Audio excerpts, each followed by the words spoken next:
I'd like to welcome you to another one of our architecture guest lectures. Dr. John Hannaford, who speaks tonight, has spoken before on one of these lectures. And he and I were talking one day about the fact that Muncie and Anderson were now connected by highways and telephones, but maybe there were some other ways that they were interconnected. And he agreed that he would look into the matter and try to say whether they were or were not. Dr. Hannaford is an economics expert. He's coordinator of social sciences here at Ball State. He is the author of numerous articles for social science and business journals. He conducted in 1960 an economic survey of Muncie, which was issued in a booklet form, and he is as well a frequent lecturer on business and market affairs. He has been named in American Men of Science and is a member of the Midwest Economics Association, the American Economics Association, the Indiana Academy of Science, the American Association of University Professors, and the Personnel Managers Association here in Muncie. Dr. Hannaford joined Ball State in 1950 and was made head of the Social Science Department in 1961. He received his bachelor's degree from Wabash College in 1947. He was a graduate assistant and earned his master's degree from Harvard University in 1950. In 1952, he received his PhD from Harvard. He served in the Air Force as a navigation instructor, in Hawaii as a newspaperman, and was in various Pacific ports with the Merchant Marine. In recent years, he has toured the Far East, Cuba, and Canada, and he says there may be something special about his experience with both Anderson and Muncie. He spent his youth in Anderson and his adulthood in Muncie. I don't know what that proves, but we'll have Dr. Hannaford.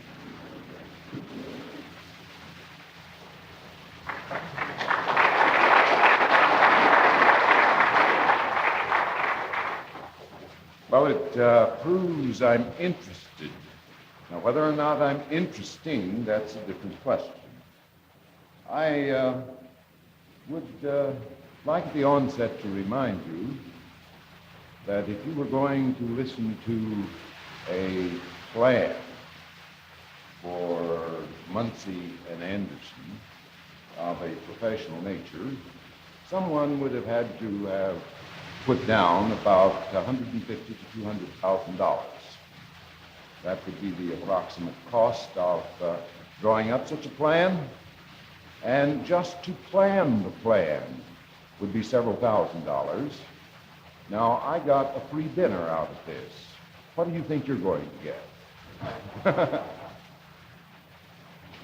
I would prefer to have us think of this as a kind of brainstorming session, or maybe a finger exercise in a problem in regional planning, in which we kick around ideas and look at some considerations that a full-blown plan might have to take into account.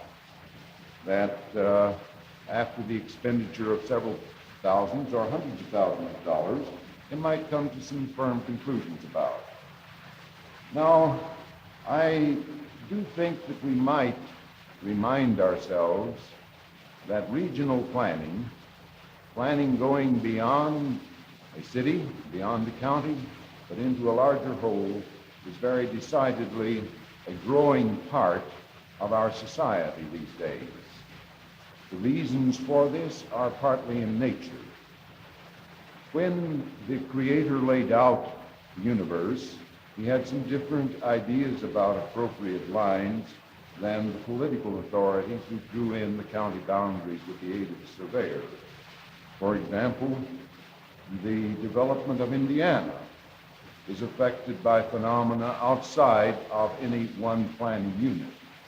The location of deep swamps across the northern part of the state decreed at an early time that there would not be much in-migration into Indiana from the north.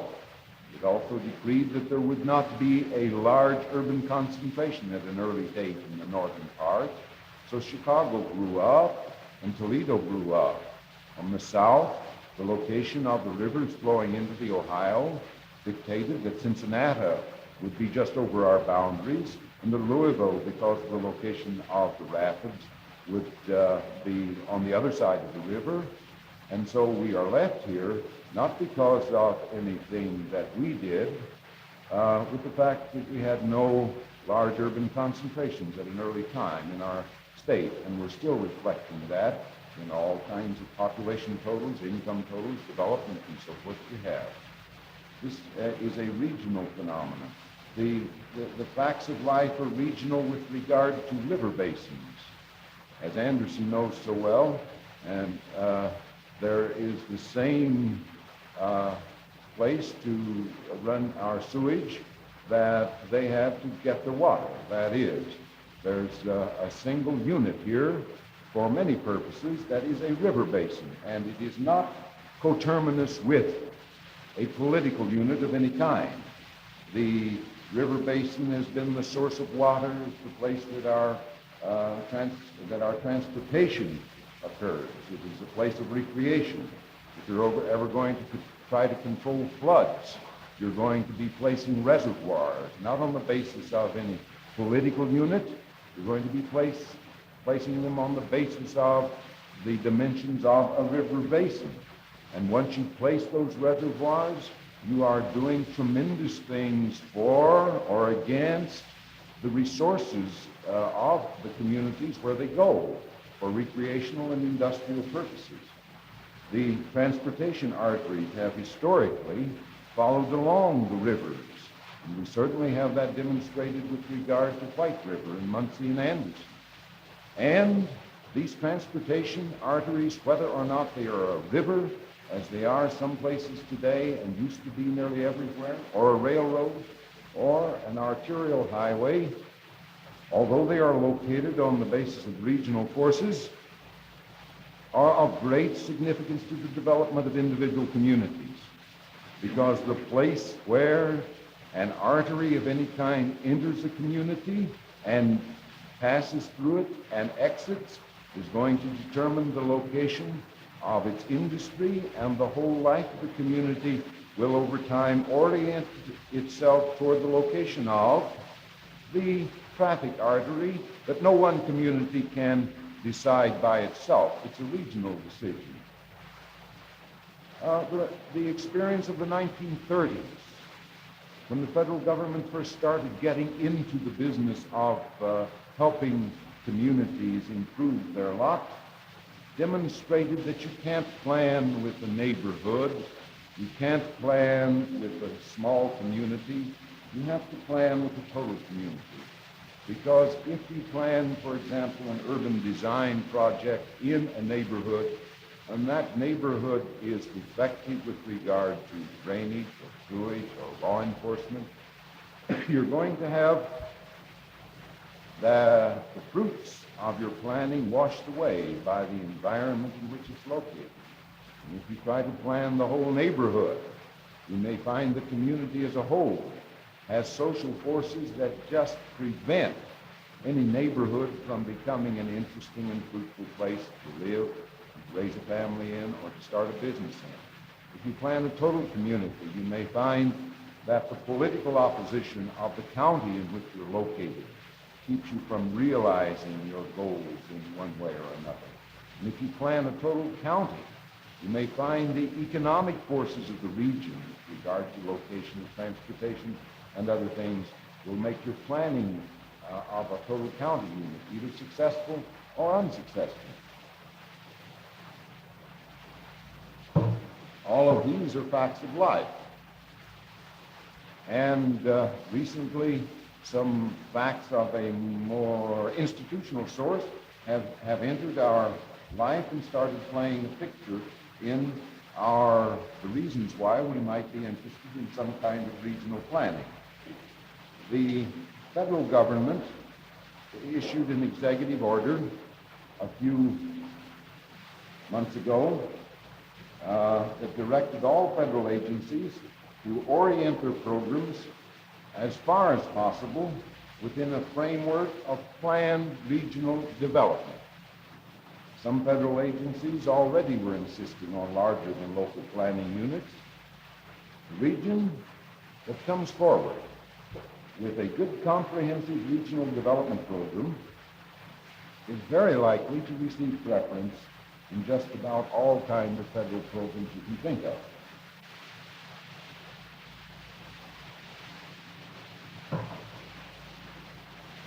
For example, a rationalized concept of highway and transportation development for the next 20 years is likely to be heard at the state and federal levels if it is carefully researched, soundly conceived, and broadly supported by a regional planning body of some kind, whether it is multi-county or bi-county, something larger than a local interest. As many of you may know, the federal interstate highway system is scheduled to become obsolete in 1972, and the next phase of interstate planning already should be underway. We could make similar statements about the appeal of planning with regard to water pollution of all kinds for purposes of flood prevention, recreation development, agricultural, industrial, and public usages. The instructions of the Office of Economic Opportunity shows that it gives preference in its final allocation of funds that represent a war on poverty service to larger than a purely local area. Here at Ball State, we have offered in the summertime, as a part of the war on poverty, what we call a cram shop, an upward bound program, in which we work with people from deprived backgrounds who are going to college in the summer.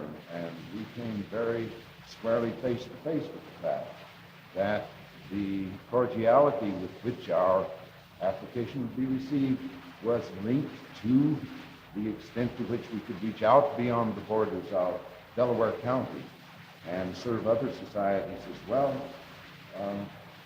Rate setting for transportation, electricity, and gas have most properly a regional rationale, and the user's voice in rate setting should be a unified regional voice if they're going to make it most effective. Federal aid to urban redevelopment and urban planning are more and more related to some kind of a concurrent regional development plan. Now, you may say, and many of you here are interested in planning, that good planning in each of the two counties is something that you would settle for. And that maybe we ought to try to have that before we have a bi-county plan of any kind or a Muncie and Anderson plan of any kind. It just may be that we can get bi-county planning as easily as we can get good planning in one county. Now's the time to explore the idea of planning in a larger unit than one county in any event. Because I think we do have mutual interests. I think the citizens of the two communities might agree on some appropriate common goals of planning.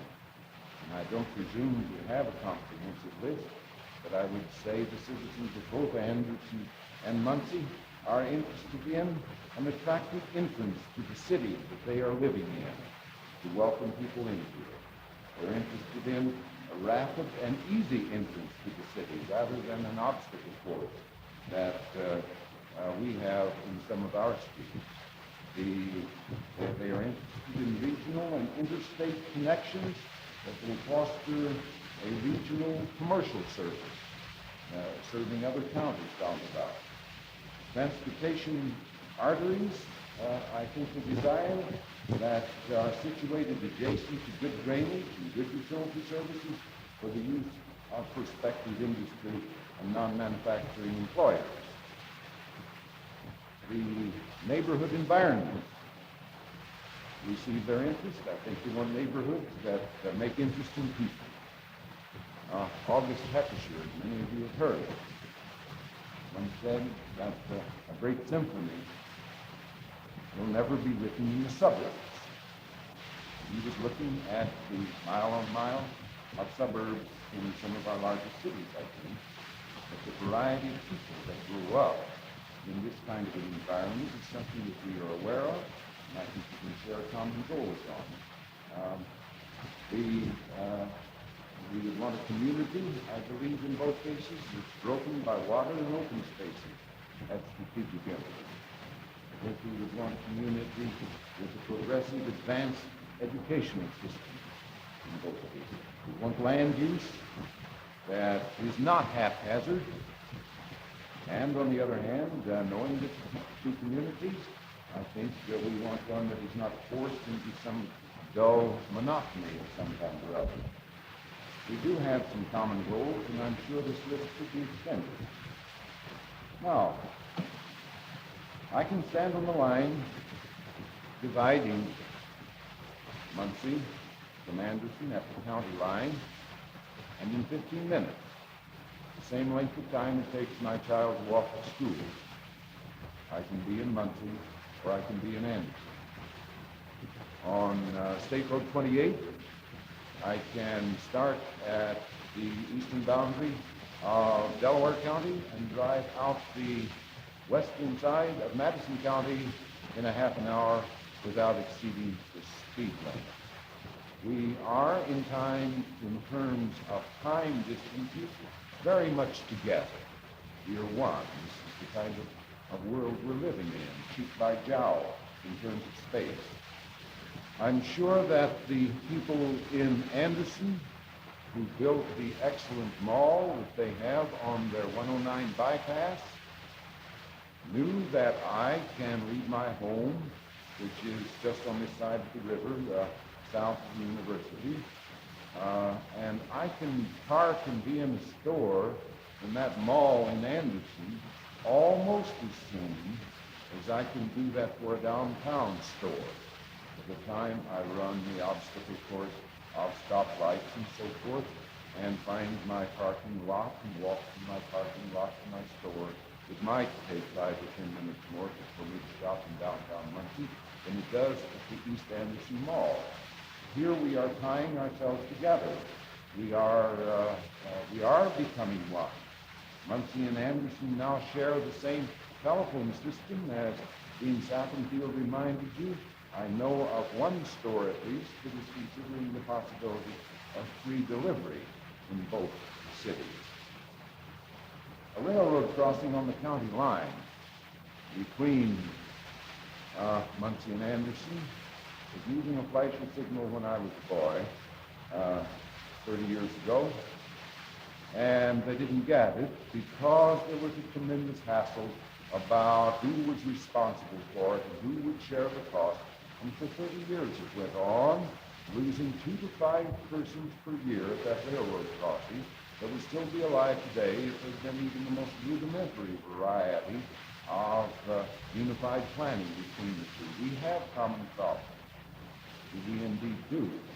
I'm sure that all of you realize that modern air transportation is, by common consent, taken to be very essential to the progress and growth of the community. Yet, for the lack of a common approach to our problems, you all know, Muncie went ahead and built an airport, Anderson went ahead and built an airport, and neither one of them have enough traffic to get a decent set of schedules, and they won't have enough traffic to get a decent set of schedules for many years to come. So here, for the lack of some common planning agency and way of getting together, we have almost cut off our noses to spite our faces in terms of our air transportation is so strategic to a modern city. Well, On the north side of White River,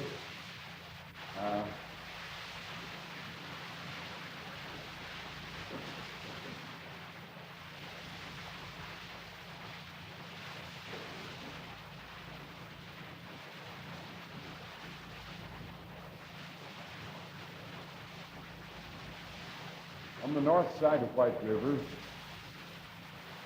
Anderson is reaching out toward Muncie by a variety of developments. Muncie is reaching out toward Anderson, out around the golf course and beyond. And both cities are crying out for some kind of arterial connection between the two. And it cannot be located intelligently with maximum efficiency unless there is some kind of common approach to the problem.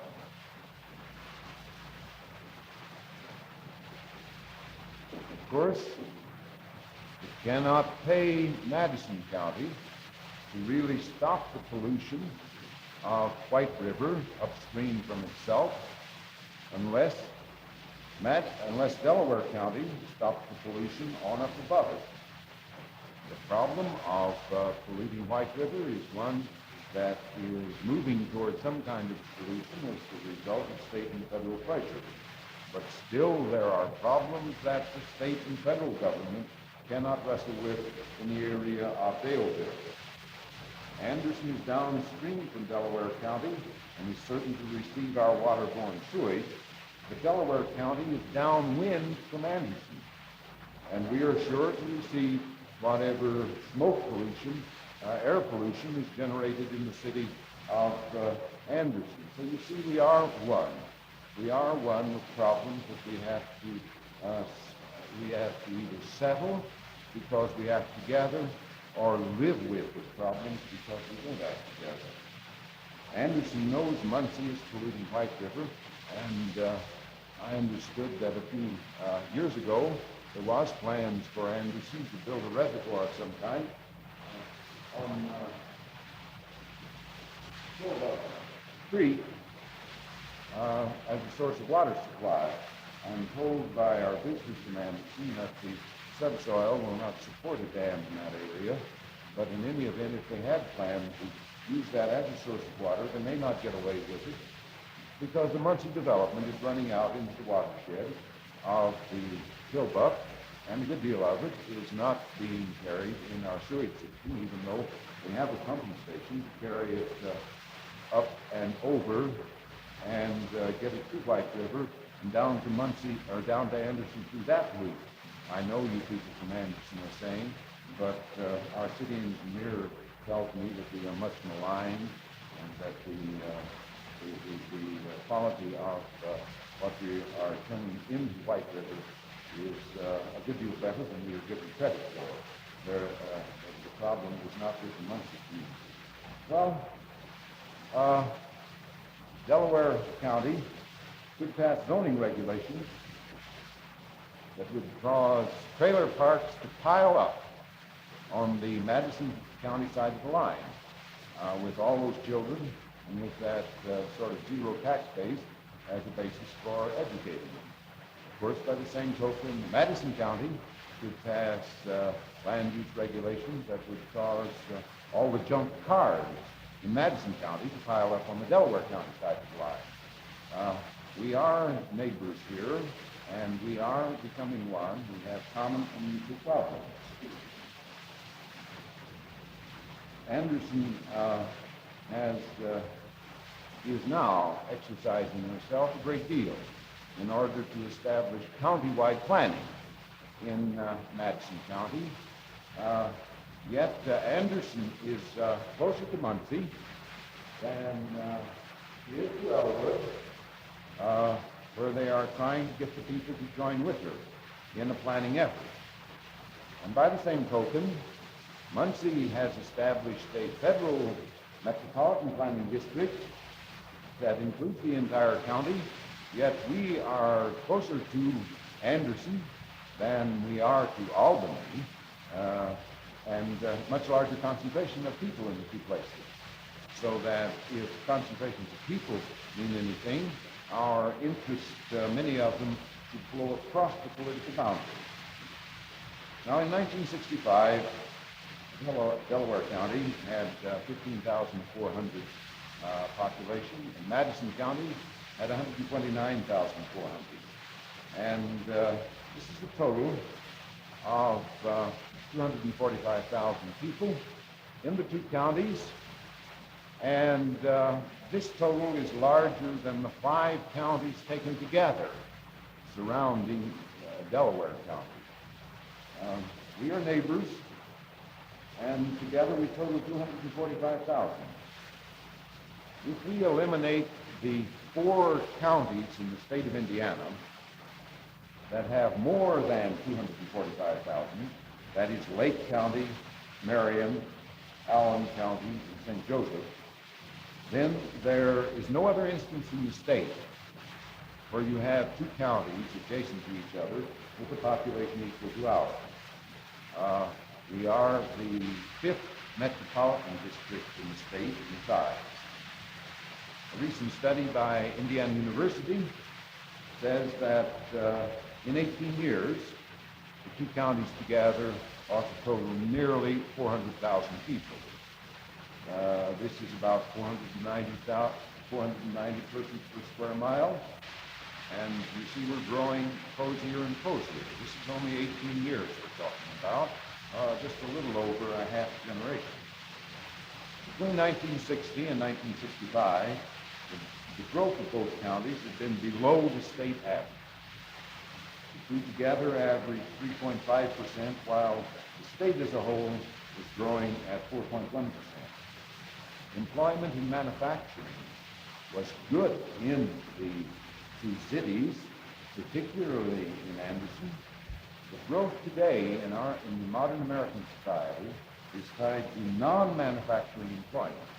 And here both communities are weak, and they may have better opportunities for growth as a common service center to surrounding counties than they have through manufacturing. I could, with a little bit of research, make a separate lecture on the history of Montgomery and Atlanta, because if we go back 40 years, the 2 cities were very similar in many ways, and Montgomery did very little with regard to reaching out to surrounding governmental units to establish working relationships with them. Atlanta, on the other hand, successfully established intergovernmental control groups and arrangements and understandings and contracts of various kinds. And Atlanta has bloomed and blossomed tremendously as compared with the growth of Montgomery. And I think that fact may have a hint of significance to the residents of Muncie and Anderson. If you drive Route 32 from Anderson to Muncie, you will find only 1 mile or less that is not entirely built up using the standards for a built-up area applied in most states such as Massachusetts. That small area this side of the top of grasslands is wet on one side, and it's river bottom and bluff on the other. It's almost impossible to build it up. We have, in other words, a built-up urban sprawl connecting the 2 cities right now. And the towns along the way, Chesterfield is growing like a weed, Yorktown is growing like a weed, and Daleville is also growing quite rapidly, perhaps has the highest potential for growth in the long run in either one of the 2 counties if they could ever get some of the problems of providing social service settled. Daleville is an unincorporated town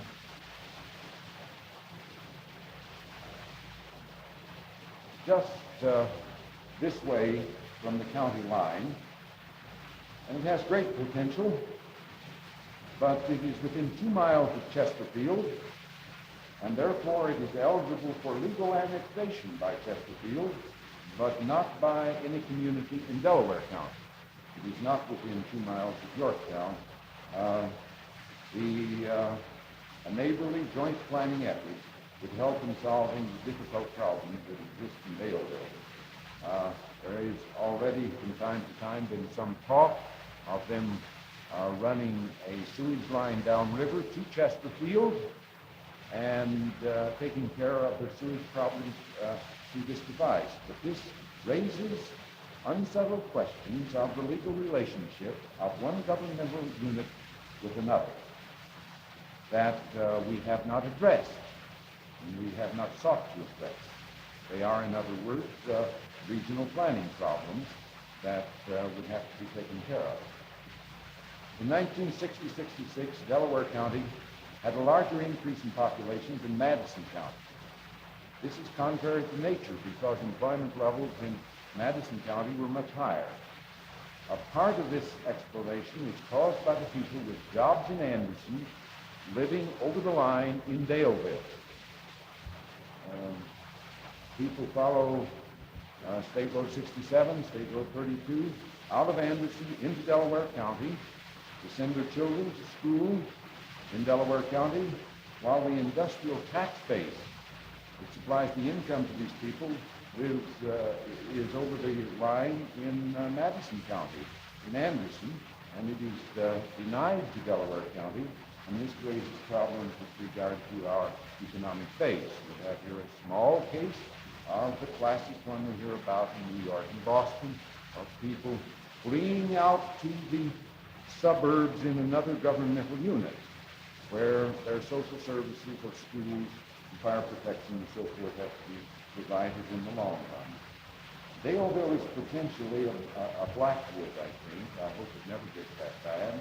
Blackwood is the famous pest hole area outside Gary that was built up unincorporated, and now the initial capital of community services is so great that no city will annex it, I'm told, and it is too poor to assume the social cost of its own responsibility. We have here on the perimeter of Muncie, of course, to the east, a similar situation that for 30 years we have been trying to sweep under the rug, I think, with due respect to Mayfield. The value of the properties will quite often not equal to the cost of putting sewers in. Daleville can get itself to just about this kind of a situation unless we somehow or another start doing something about it. Now then, as a whole, most of the development between Muncie and Anderson is not bad. A large part of it would have to be called good. Therefore, let's have no planning that suits with the new community. There is a sense of neighborhood in most of the communities between Anderson and Muncie, I feel, and the land values, however, are rising quite rapidly, and in the future things are going to be more problem-laden. Sewage, water, and transportation between the two cities and the area between the two cities can only get worse from here on out, unless we start getting ahead of them and staying ahead of them. The Delaware County side of the line, I suppose, has somewhat greater problems, potentially, and actually in existence. The two counties together will have to set aside 24 square miles for residences in the next 30 years. Madison County is growing most rapidly on the Muncie side of Anderson, although there is growth going out other directions. And Muncie, or Delaware County, is growing most rapidly on the Anderson side of Muncie, although there's growth going out in other directions. So that the 24 square miles of built-up area that is to come in the next generation will a good deal of it be in the space between the two cities, unless we do something most unusual to block it. The drainage slopes along White River, plus the transportation arteries that are already in existence there, are going to invite residential development to reach out toward each other and keep city limits and the city limits of the towns in between be pressing out toward each other. Now, I just might prove to you that you shouldn't take what I say seriously by showing you a map I made to indicate a little bit of the built-up area between the two cities.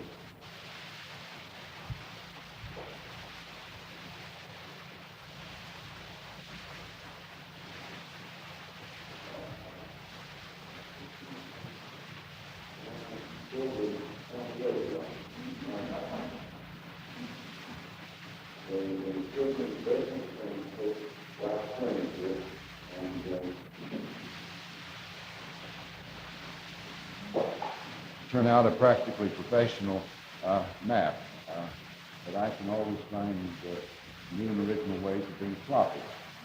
Nevertheless, the spread of yellow spaces along the river there is intended to indicate the pattern of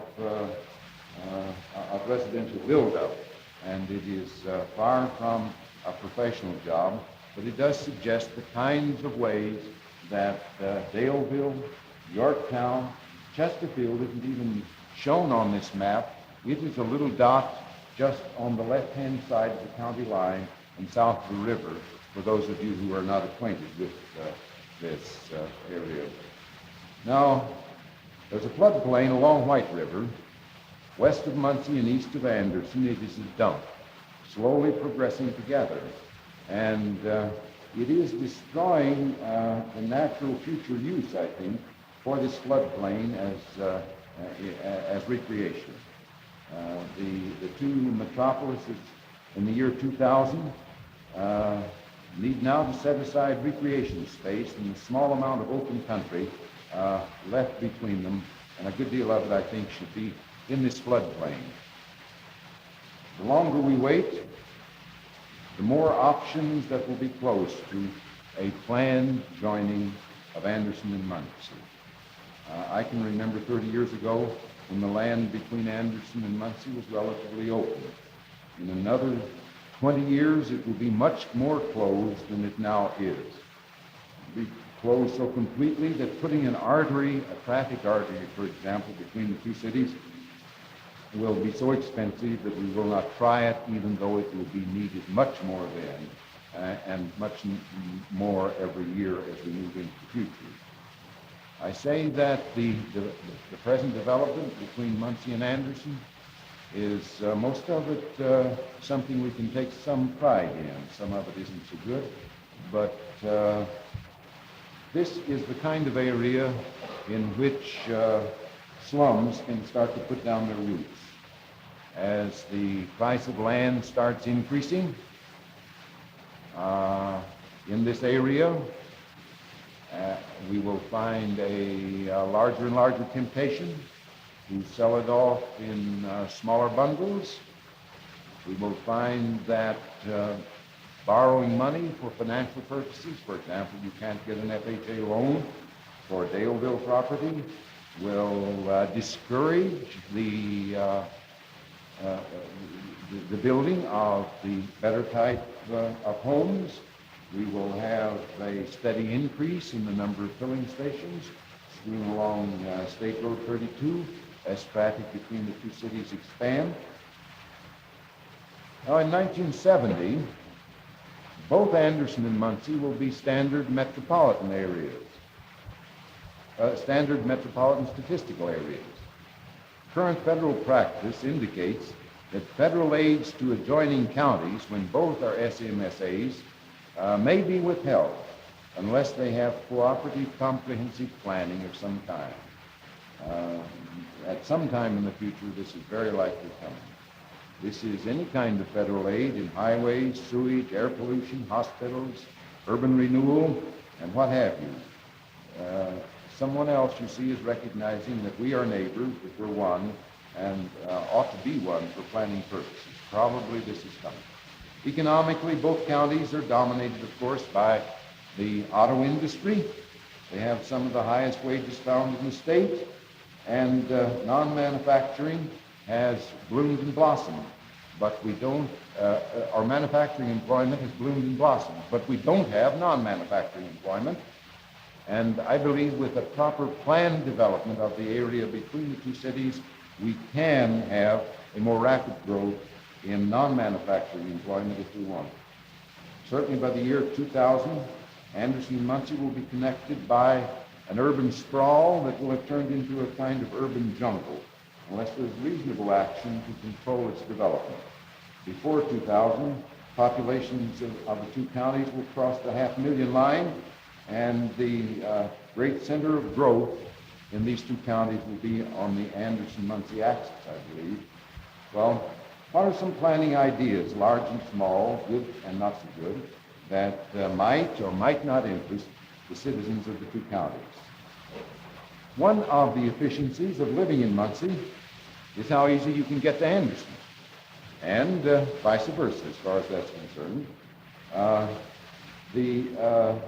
Getting from Muncie to Anderson is going to be more and more disagreeable unless we have some new transportation constructed between the two cities. A limited access expressway that Anderson has constructed from 109 to Chesterfield should be extended to downtown Anderson on the west and to downtown Muncie on the east, with turnoffs in the towns, at a recreation area on the floodplain, at a predetermined land reserved for large and small scale commerce and large and small scale industry along the way. This, I think, is an idea that might be at the top of many people's consideration. The limited access at the Anderson end now feeds into a good belt, and the Muncie end should have a similar belt at its western edge, feeding the traffic into the city at various points. The planning space would be the area between the ends of these two belts.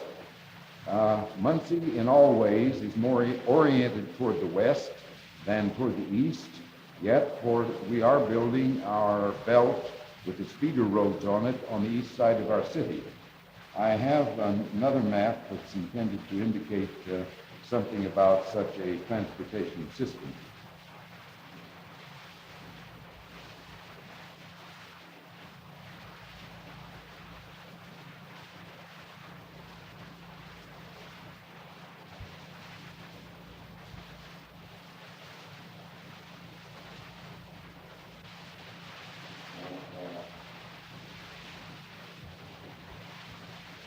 As I have indicated it here in a very crude form, it would go out Route 32 and then cross over the river just before it got into Daleville and go up the north bank of the river, and there would be a feeder belt on the west edge of Muncie that would feed the traffic into arteries running either way, but mainly toward downtown Muncie, just as there is in Anderson.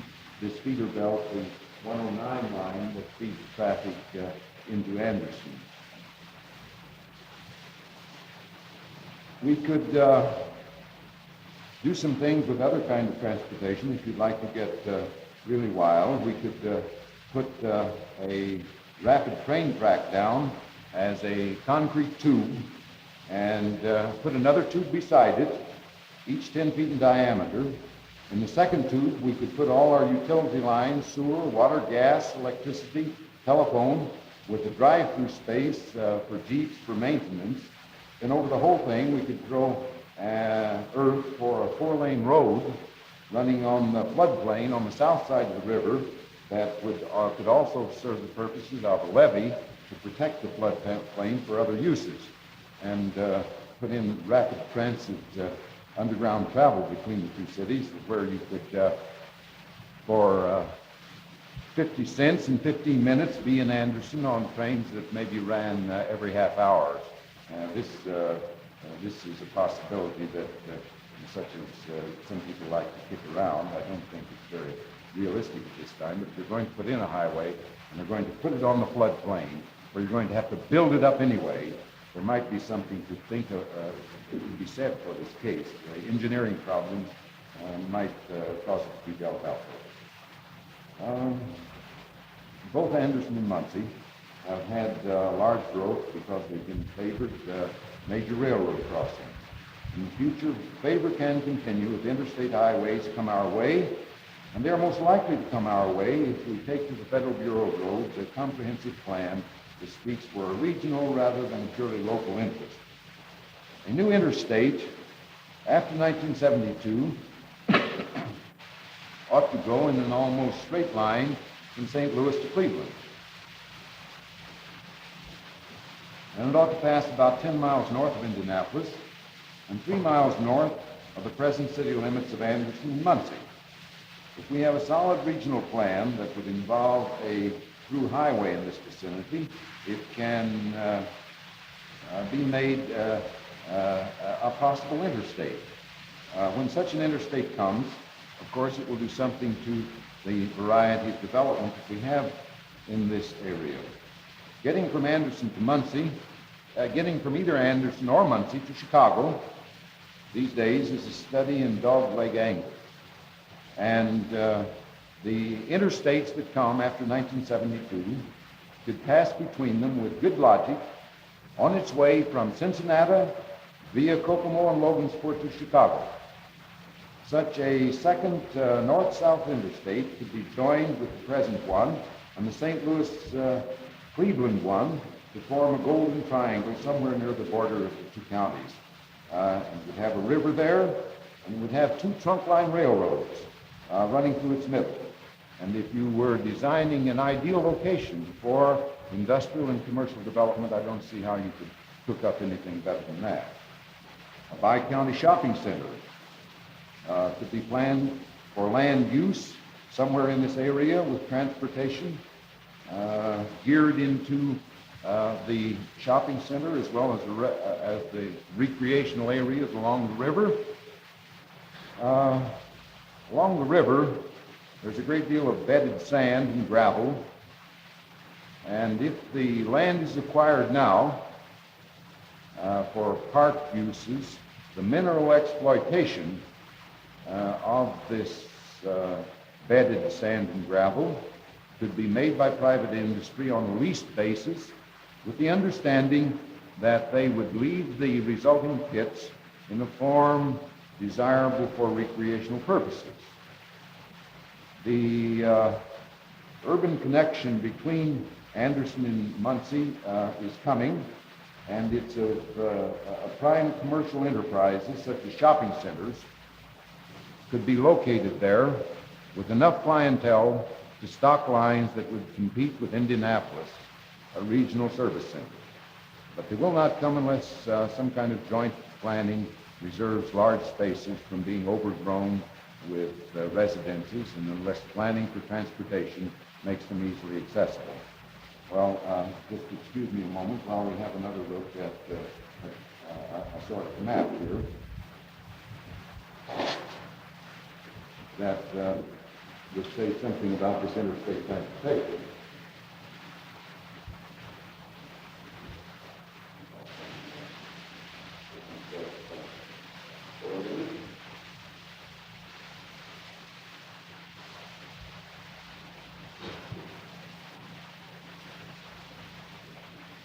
You make any of that out.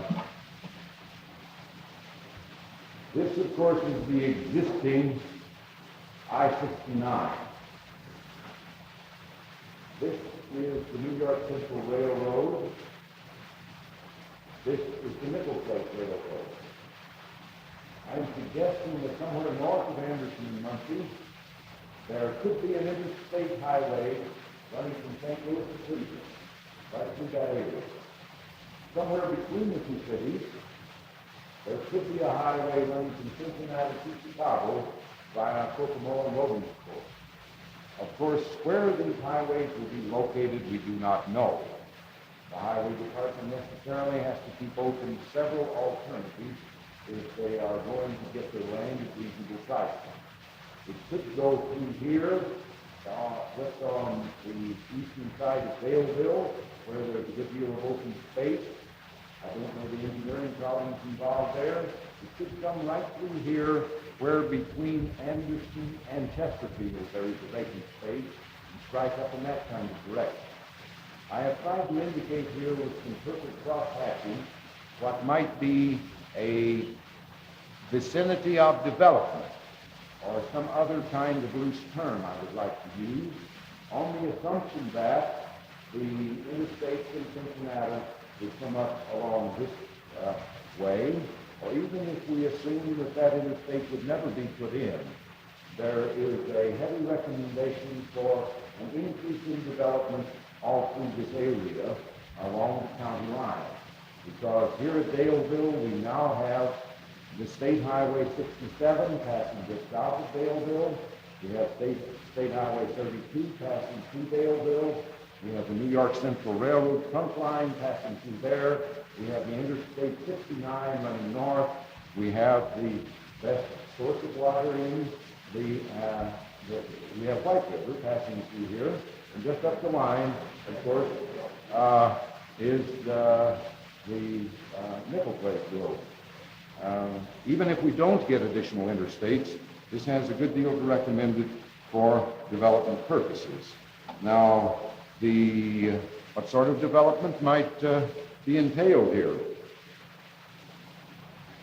I think the carefulness with which it is planned will have a great deal to do with the kind of development and the kind of social capital that gets invested in sewage lines, in utility lines, in other such things in that area. We could, I think, consider the possibility of, in addition to a highway running on the north or south side of the river, a new artery between the two cities to expedite the flow of traffic, we could consider the possibility of building an interceptor sewer right down White River on the south bank, and then tying into it sewage disposal plants over the years wherever necessary and wherever the population grew up that required an additional interceptor. This, I think, is at least worth some consideration. We're almost coming to it one way and another now, as we carry Muncie sewage downstream to Yorktown, and we are talking about carrying Daleville sewage downstream to Chesterfield inside of Madison County.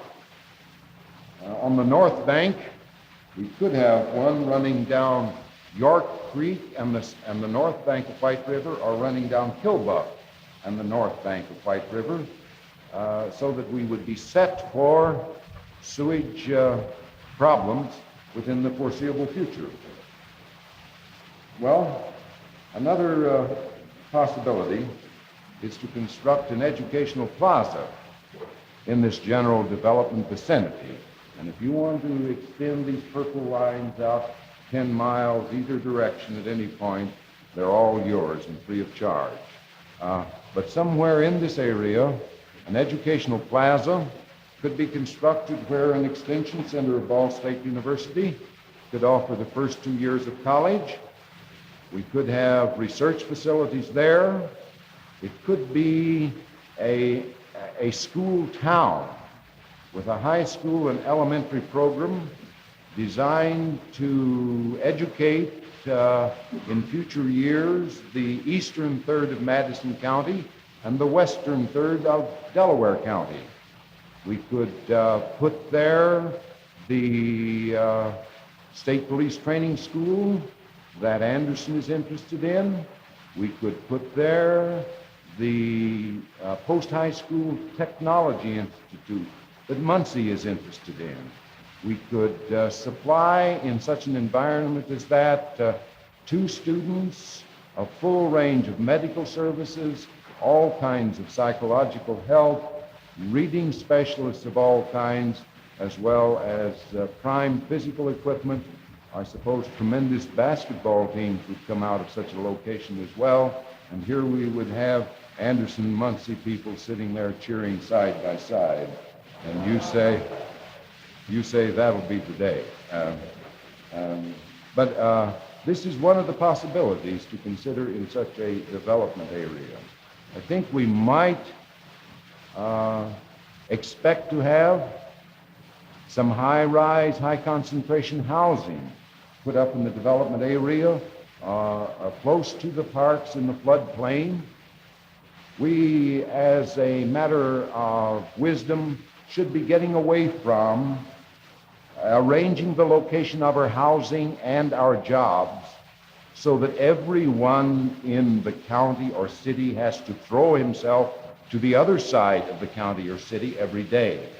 Let's put our jobs and our houses a little bit closer together. Also, believe it or not, it can make a more interesting neighborhood in many, many cases. Now, the commercial development that could occur in this development vicinity, I have already mentioned.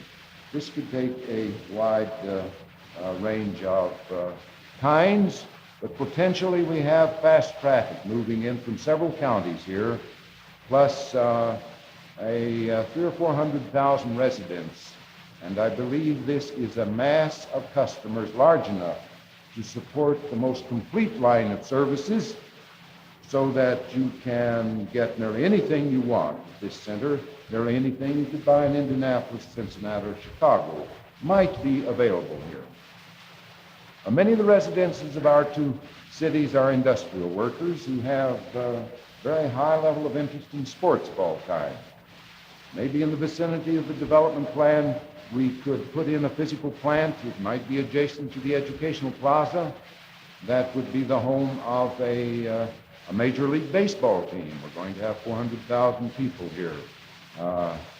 Or a Major League Football team, or basketball, or ice hockey, or what have you. These are possibilities that I'm saying might excite some people, that we might think were worth thinking about. Now, talking about building a subway between Muncie and Anderson, and I hope if there are representatives of the press, they'll delete that because it's just too wild. Anyway, this leaves us up here on cloud 9 somewhere, some of the things we've talked about. And how do you know, though, that they won't excite some other people? Many of them are very expensive, we'll have to admit that. It may be that there are a number of things that aren't so expensive that would be most useful for planners to think about. I am suggesting that such things, the encouragement of neighborhood associations that would be given autonomy over the land use of a neighborhood. I think I'll let that soak in. There would have to be some kind of a formula governance that would set limits beyond which they could not go. Certainly our old approach to zoning has turned out vast acres of tedium. These neighborhood associations would be given enough leeway that they could develop programs, develop neighborhoods that were vivid, energetic, and humanistic. It might be that a committee of architects and planners from the two cities could offer a prize, maybe ornamental street lamps, ornamental mailboxes, or phone booths, or park benches, or statuary to the most interesting neighborhood between the two cities. For God's sake, let's not have row on row of tedium, though. The most interesting neighborhood might need a new coat of paint, even. And it just might get such a coat of paint as its prize. In any event, this committee could play a leadership role in the aesthetic and humanistic development of the space between the two cities. Okay? We could put a bicycle and riding and hiking path down Whitebridge between the two cities. Maybe with refreshment stands at 3 villages along the way, with benches to stop and rest. We could organize clubs, hiking clubs, We could organize bird watching clubs to use it. We could organize canoe clubs to go down the river and stop at the same refreshment stand. We could have some hills set aside for these motorcyclists to roar up and down along the river. We could build a farmer's market. We could build a farmer's market midway between the two cities, somewhere in the development vicinity. We could zone the land around it to encourage the establishment of small shops, not large supermarkets, but a fish market that would make a difference to the two cities. For example, somewhere close to the farmer's market on the express highway between the two cities. A high-pressure water line, and I'm not sure this is one of the cheap ones, but a high-pressure water line running down State Road 32 would reduce the fire insurance rates of everything along that highway and would reduce them enough that in 10 to 12 years it would probably pay for itself, as well as provide a powerful invitation to commercial and industrial users who are considering establishment of new enterprises. You know, I think everyone knows, the city of Columbus has grown 3 feet in stature because they have had a local benefactor who was willing to pay one of the best architects in the world to design the institutional buildings of that community. And I'm wondering if the taxpayers as a whole in this area couldn't similarly try to bring beauty to their community. If a great and beautiful building goes up near me, it is worth something to me. It is a source of delight and pleasure, and I should be willing to pay for it. Perhaps we can look towards some similar arrangements. We might even want to make it possible for homeowners in this area to have access to architects and consultants as they build their homes, as they remodel their homes, as they locate their homes. I think as far as the neighborhood associations are concerned, that developers would find it very attractive to get established and moving forward a viable, active neighborhood association for the control of the growth of the city. Well, I've used up my hour here, and I'll throw out the chaff. This is all pure wheat you got, don't forget it.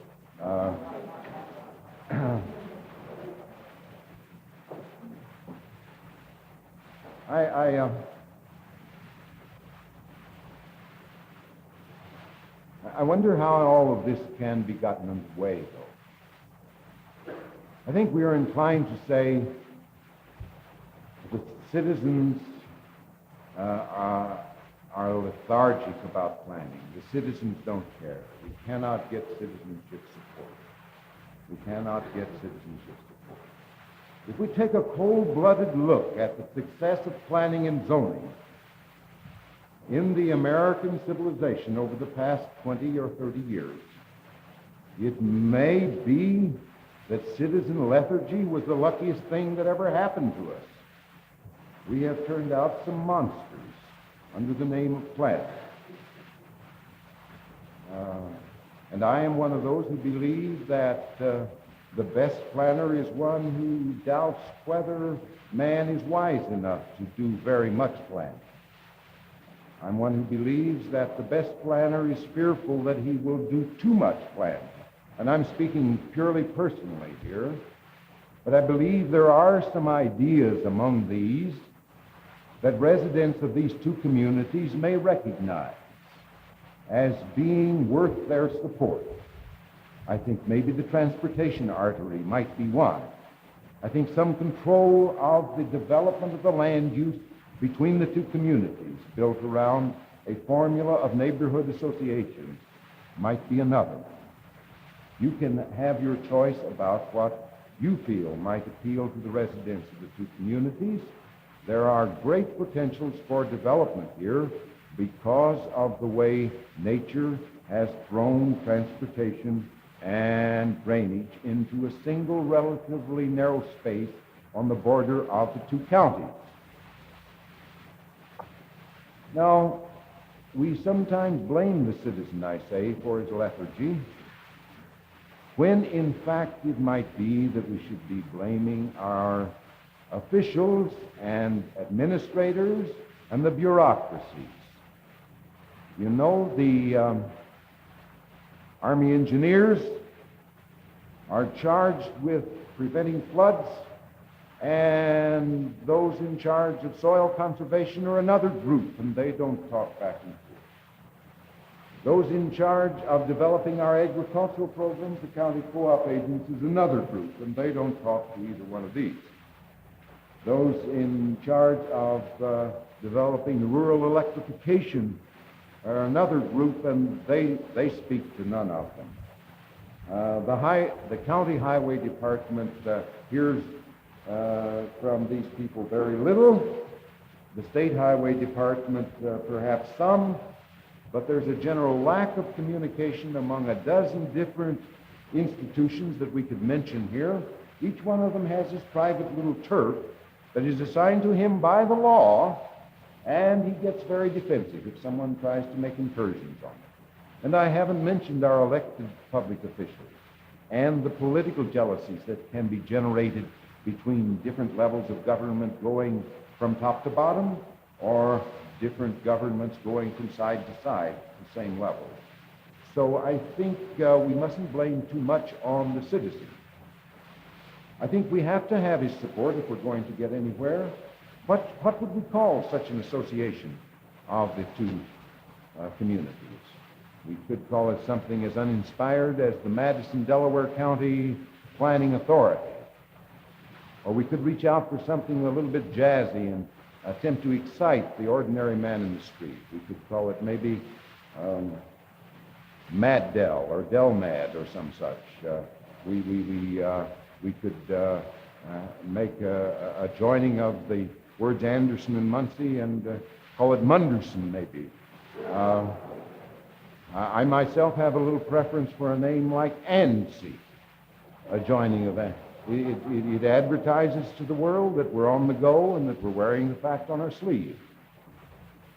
It'll cost $150,000 to get to tell you how bad my ideas were tonight. This would be the cost of planning, $150,000 to $200,000. I'm reminded of the story, if they want to turn the tape off back here, of this woman who was decked out in her elegant gown on the way to a party, and she decided she needed a hat, but she had nothing that went with this ensemble. So she stopped in at a high-class milliner's, and he twirled his waxed mustache and looked at her, and reached up and got a ribbon and twined it in her hair some and stuck a pin in it, and another ribbon, and turned it around in a bow and stuck another pin in it, looked at it, and she looked at it, and she says, "That's tremendous. It's wonderful. How much is it?" He said, $60. She said, $60 for 2 pieces of ribbon? I won't pay it. So he pulled them out, and he says, "Here are the ribbons, madam. They're free." These ideas that I've been talking about here tonight are the ribbons. The way in which they're executed and chosen and selected and arranged will make their success. And this sort of thing can't be accomplished without a great deal of study.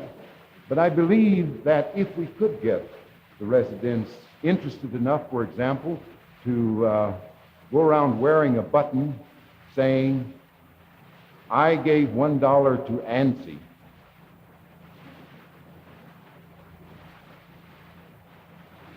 and we raised $150,000 that way, no amount of jealousy among public officials or bureaucrats could stop us. I know you're a little bit surprised by the idea that the citizen could be arranged in this way. It's contrary to his nature. It takes an awful lot of persuasion over a long period of time by some very honest, disinterested people. But if we do get him there, and he gets behind that little black curtain in the voting booth, there is no public official who can be against planning then. Thank you very much.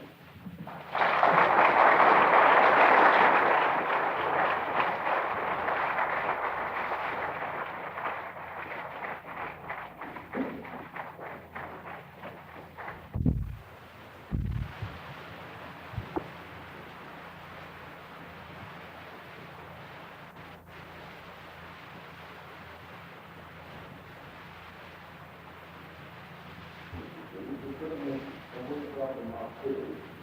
Although it may be built to be a state level, because it's not cooperation. And there is cooperation there. And someone may think of other examples here that you want to mention. Is there another question about this? Yes, ma'am.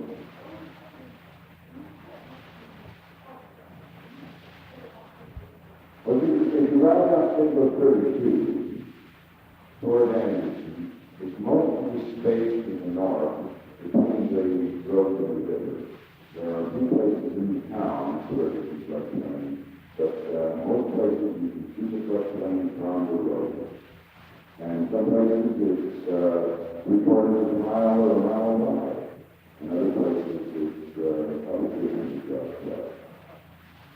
I'm sorry I don't have better maps. If you buy this complete plan for $150,000, $5,000 goes before the map.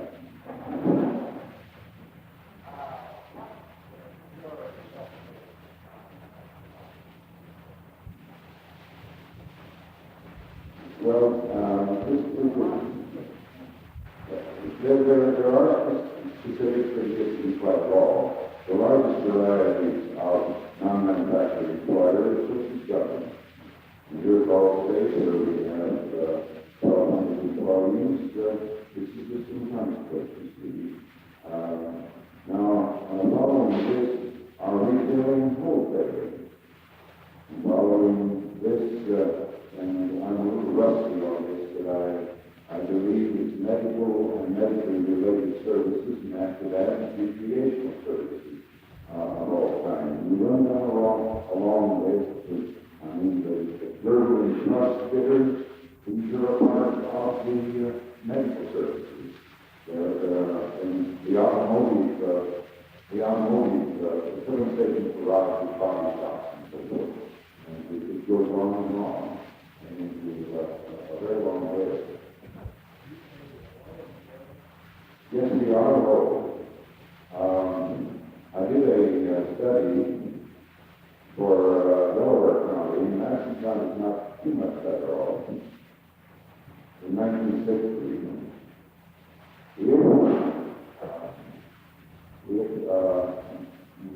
if Delaware County had the same proportion of non-manufacturing employment as the state as a whole, and this includes all the rural counties and industrial counties and everything else, we would have 9,000 more jobs in Delaware County. See, it's about 4 western plants. We have the highest concentration of manufacturing job population in Delaware County that you can find outside employment in 2 other communities. We are very short. Now, that has been corrected in the past 6 years. It's coming up some. But the accessibility of a concentration of people to transportation is the thing that's necessary for this kind of development. I think we can develop a large opportunity for heavy non-manufacturing employment into this, what I call a development vicinity that could be defined somewhere around the border between the 2 cities. Maybe 15 minutes from Anderson, 15 minutes from Muncie. On the expressway. Is another request.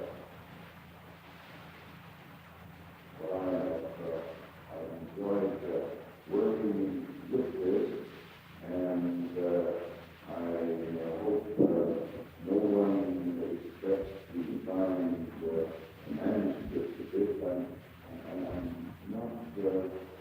It's not that well researched. It is a brainstorming session.